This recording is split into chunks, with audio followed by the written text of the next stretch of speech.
आज ते करण्याची वेळ आलेली आहे आणि त्यामुळे ती वोट बँक जी आहे ती बांधण्याचं काम हे प्रखंड मेळाव्यापासून सुरू झाले. आपण कोणाच्या विरोधात नाही, मराठीला सपोर्ट करणारा, मराठीला पाठिंबा देणारा कोणी नसला निवडून येणारा आणि हे करणारा तर त्याला मदत देण्यात आपली काही हे नाही, आपली रिझर्वेशन नाही. परंतु हे कळलं पाहिजे की मी जर याच्या विरुद्ध जर गेलो तर ही मतं मला पडणार नाही.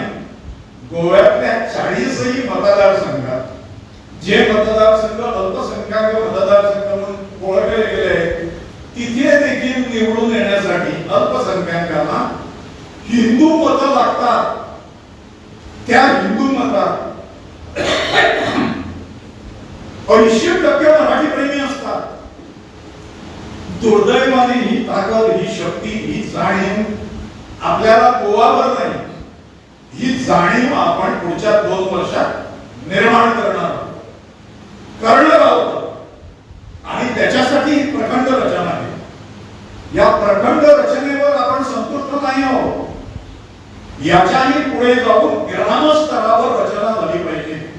म्हणून आज या पहिल्या आरंभाच्या बैठकीत ग्रामप्रमुख ठरवण्यात आले. या ग्रामप्रमुखांनी अशाच प्रकारे एक बैठक आपल्या गावापुरती मर्यादित घेऊन तिथे नवीन समिती निवडली पाहिजे, नवी माणसं आपल्याला जोडली पाहिजे. आणि एक गोष्ट आपल्याला करावी लागणार यापुढे, ती म्हणजे तरुण पिढी जी आहे, युवा पिढी जी आहे, ज्या पिढीला या संदर्भात कसली दुर्दैवाने जाणीव नाही. मराठी शिकवलं जातं परंतु मराठीसाठी ती टिकवण्यासाठी, त्याच्या पोषणासाठी आपण उभे राहिलो पाहिजे. ही जाणीव आज दुर्दैवाने या सगळ्या लोकसंख्येमध्ये नाही, ती आणली पाहिजे.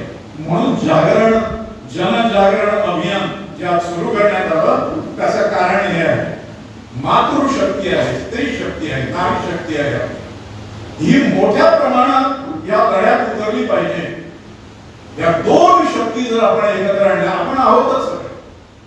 आपले बुजुर्ग ज्यांनी तपश्चर्या केलेली आहे 40 वर्ष, हा विषय सोडलेला नाही कुठल्याच क्षणी. ही मंडळी आपल्या सोबत आहे, ती मार्गदर्शक म्हणून राहतील. पण हा लढा पुढे नेण्याचं काम जे आहे हे तरुण पिढीने केलं पाहिजे, तरुण मुलीने केलं पाहिजे, नारी शक्तीने केलं पाहिजे अशी अपेक्षा आहे आणि ती करावी लागेल आपल्याला. कारण मराठी केवळ भाषा नाही, मराठी आमचा स्वाभिमान आहे, मराठी गोव्याची ओळख आहे. भारतीय संस्कृतीचा परिचय हा मराठीतून दिला गेलेला आहे. ते कोणाकडे हा आणि कुठून आलेला नाही. शिवछत्रपतींचा इतिहास जो आहे प्रेरणादायक, तो मराठीने आमच्यापर्यंत आणून सोडलेला आहे. ते अन्य कोणत्याही भाषेने नाही. तो स्वाभिमान, ती गुणवत्ता, तो परिचय हे सगळं टिकवण्यासाठी आणि ते पुढच्या पिढीपर्यंत नेण्यासाठी म्हणून मराठी केवळ भाषा नव्हे, मराठी हा राष्ट्रीय स्वाभिमान आहे. मराठी ही राष्ट्रीयता आहे. त्या राष्ट्रीयतेचं एक अविभाज्य अंग आहे. हे आपण ध्यानी घेतलं पाहिजे. ती केवळ भाषा नव्हे. त्यामुळे गोमंतकाचं भवितव्य आपल्याला राष्ट्रीयत्वाकडे जर ढकलायचं नसेल, गोव्याला जर एंटी नॅशनल बनवायचं नसेल, नागालँड, मिझोराम, मणिपूर, त्रिपुरा वगैरे या भागात बंड झाली, अतिरेकी कारवाया झाल्या, सगळीकडे जबरदस्तीची पाठवापाठवी त्या ठिकाणी झाली, इंग्रजी भाषा ही लागण्यात आली, थोपवण्यात आली, मूळ लिप्या आणि मूळ भाषा निर्दयपणे मारण्यात आल्या. त्याचा इतिहास आपण बघितला पाहिजे. आपल्याला इतिहास माहित नाही, मला माहित नव्हता. गोरा डोळीकर सरांची व्यवस्थित भेट घेतल्यानंतर या सगळ्या गोष्टी झालेल्या आहेत हे लक्षात आलं. होत असतं काहीतरी, वर्तमानपत्रात येत असतं काहीतरी, पण प्रत्यक्षात ते काय आहे याची जाणीवपूर्वक माहिती जर घेतली नाही तर आपल्याला हे शक्य होत नाही. म्हणून मराठी हा नुसता एक भाषेचा विषय नाही, मराठी हा गोव्याच्या राष्ट्रीयतेचा विषय आहे. हे मला खरंच सांगावं. It's our national identity. Frankly जी आहे आणि गोव्याची संस्कृती म्हणून बाहेर मांडण्याचा जो प्रकार चाललेला आहे तो फ्युजन कल्चर. फ्युजन म्हणजे पोर्तुगीजांनी बलात्कार करून जी संस्कृती बलात्कारित तयार झाली ती गोव्याची अस्मिता आहे असं मानलं जातं. ही पूर्वीपासून नव्हे. पोर्तुगीजांनी आपल्या काही बांधवांना पाठवलं, धर्मांतरित केलं आणि त्याच्यानंतर पोर्तुगीजांच्या संकरामुळे जी काही उत्पन्न झाली एक नवा संस्कृती, एक सुंदर ग्लोबल विशेषण त्याला जोडतात ही सगळी मंडळी. ती जी आहे ती अस्मिता जी आहे ही भारतीय अस्मिता नव्हे, मराठीशी निगडीत असलेली अस्मिता जी आहे ही भारतीय अस्मिता, गोव्याची अस्मिता आहे हे मी इथून सांगू इच्छितो. आपण याच्यासाठी झटलं पाहिजे. हे नितांत आवश्यक आणि नितांत प्राधान्याचं काम आहे असं मला वाटतं. आपण वेळ दिला पाहिजे याच्यासाठी. आपण चार संपर्क करूया. जी जुनी मंडळी याच्याशी संबंधित आहेत त्या सगळ्यांना शोधून काढायचं. कदाचित त्याने येणं शक्य नसेल तर काहीतरी व्यवस्था करून त्यांना त्या ठिकाणी आपण आणलं पाहिजे. जे प्रखंड मेळावे संपूर्ण गोवावर येतील त्यावेळी या सगळ्या जुन्या मंडळींचा मार्गदर्शक आशीर्वाद आपल्याला हवा आहे आणि त्या आशीर्वादाखाली आपण सगळ्या तरुण मंडळींना या आंदोलनात आणणार आहोत. हा परम आपण इथे करूया असं मला वाटतं. मी सांगितलेलं म्हणजे ही दमाची लढाई आहे असं मी म्हणतो. कारण आता मेळावा झाला आणि तो यशस्वी झाला. मी प्राचार्य मांजरेकरांना विचारलं होतं की साधारण तुला काय अंदाज आहे किती उपस्थिती राहील. ते म्हणाले 100 उपस्थिती निश्चित राहील असं त्यांनी सांगितलं. इथे 200 उपस्थिती ही उलटून गेलेली आहे आणि त्यामुळे मांगरे प्रखंडाचं मी अभिनंदन करतो. कारण येणाऱ्या सगळ्या प्रखंडांसाठी एक अत्यंत चांगला आदर्श उपस्थितीचा त्यांनी घालून दिलेला आहे.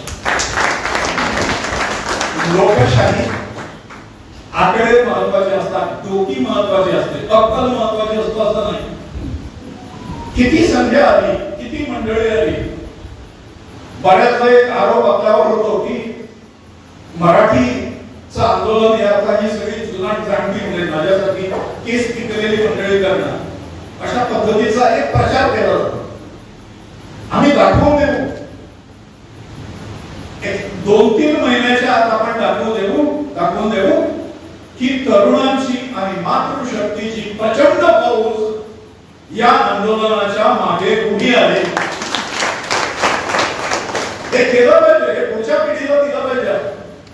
पिढ्यानपिढ्या आलं पाहिजे आणि पुढच्या पिढीला मराठी मातृभाषा, मराठी राजभाषा याचा लाभ होईल अशा पद्धतीचं कार्य आपल्याला या पिढीला कंटेम्पोररीज जे आहेत आपण त्या सगळ्यांना करायचं आहे. आपण शिवाजी महाराजांकडे एक आदर्श राजा, एक आदर्श पुरुष नुसता राजाच नाही, जगात त्याच्या लढाईचं नंतर लोक बघायला होता. पण तो आदर्श व्यक्ती म्हणून आदर्श होता ना. रामासारखा राम राजाला काम शिवाजी विचार का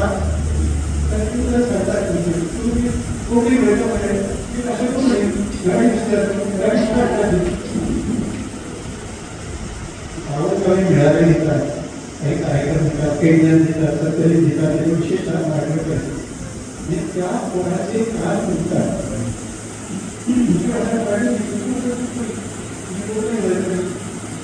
आता भाषा मराठी भाषिक जे बोलून केलं कुठला केलं तर तुमची आमची सगळ्याची भाषा मराठी आहे. का मराठी आहे? आम्ही शिकतो, लिहितो, वाचतो मराठी म्हणून आमची भाषा मराठी. ते लोक कोकणी शिकतात, कोकणी वाचतात आणि कोकणी लिहितात, त्याची भाषा कोकणी मागणी. परंतु साहित्य क्षेत्राचा किंवा लेखक आहे कोकणीला किंवा इथे असा एक भ्रम पहिला गेला. कोकणी साहित्य भाषा झाली म्हणजे कोकणी साहित्य म्हणजे की सगळे लोक कमी कोणी नसतात. आपले मराठीमध्ये धार्मिकाचे ज्ञानी आपले म्हणतात ज्ञानी स्थळापासून सगळ्या सावरकरापासून गणित सगळे आहे त्यांनी ही मराठी तालठी अगदी समृद्ध आणि संपन्न अशी तालठी आपल्या हाती दिलेली आहे आणि आपण सगळे त्या तालठीचे भोई आहोत. आपली जबाबदारी आपण कर्तव्य हे आहे की त्यांनी ज्या हाती दिलेलं आहे त्या हाती दिलेली ही मराठीची तालठी पुढे नेणं ती योग्य जागी योग्य स्थळी पोहोचवणं हे आपलं अतिशय महत्वाचं असं काम आहे, महत्वाचं कर्तव्य आहे. मी आपल्या कुटुंबासुद्धा एवढी विनंती करेन की तुमच्या आमच्याकडनं या हे काम हे कार्य साध्य करण्यासाठी मराठीला राज्यभाषेचं स्थान मिळवून देण्यासाठी आपल्याकडे जेवढे प्रयत्न करणं शक्य होईल तेवढं करता सगळं आपण करायचंय.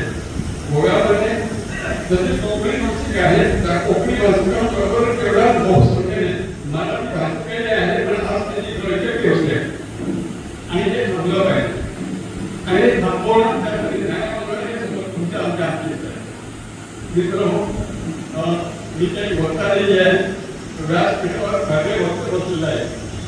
वक्तव्य करणं भाषण करणं त्यांचं काम आहे. मी फक्त शिक्षक असं कारण बोलण्याचं तुम्हाला असं कारण फक्त एवढं काही इतिहास तुमच्यासमोर मांडलेले आहे. तर मी आपल्याला विनंती करतो खरं विनंती करतो की या मराठी व्यक्ती या मराठीच्या धारकरांनी जी या मराठी स्वतःची संपन्न केलेली पार्टी आपल्या भोगायच्या हाती दिलेली आहे ती पार्टी पुढे देऊया, त्याला योग्य ते ज्ञान घेऊन देऊया, त्याला योग्य जागी पोहोचूया आणि आपलं कार्य संपन्न करूया.